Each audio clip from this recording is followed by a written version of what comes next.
இப்போது உங்களுக்கும் டாடாய்ஸ்க்கும் ஒரு ரேஸ் வைக்கிறோம்.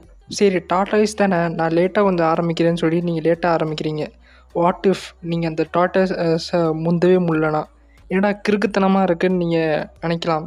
ஸோ இதுதான் ஜெனோஸ் பேரடாக்ஸ். இந்த பேரடாக்ஸ் சொன்னதே பார்த்தீங்கன்னா ஜெனோ ஆஃப் இலியா. இவர் வந்து ஒரு ஏன்ஷியன் க்ரீக் ஃபிலாசபர். இவர் மோஷன் இம்பாசிபிள்னு காமிக்கிறதுக்காக இவர் வந்து இந்த ஸ்டேட்மெண்ட்டை சொன்னார்.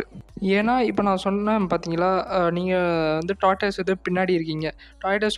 டாடாய்ஸ் வந்து உங்களுக்கு முன்னாடி இருக்குது. ஸோ நீங்கள் நோக்கி போகும்போது டாடாய்ஸ் முன்னாடி போய்கிட்டே இருக்கும். ஸோ அந்த டிஸ்டன்ஸ் வந்து குறையும். உங்களுக்கும் டாடாய்ஸ் இருக்கிற டிஸ்டன்ஸ் வேணால் குறையும். பட் நீங்கள் அந்த டாடாய்ஸை ரீச்சே பண்ண முடியாது. இப்போ மேக்ஸ் சைட் ஆஃப் வியூவில் பார்த்தீங்கன்னா 1/2 1 + 1/4 டாட் = 1னா இன்ஃபைனைட் ஸ்டெப்ஸுக்கு ஃபைனைட் ரிசல்ட் வந்துடும். எவ்வளோ இன்ஃபைனைட் ஸ்டெப்ஸ் எடுத்தாலும் நம்ம ஃபைனைட் டைமில் அந்த ரேஸை முடிச்சிடலாம் ரியாலிட்டியில். ஸோ இது வந்து பாசிபிள் தான்.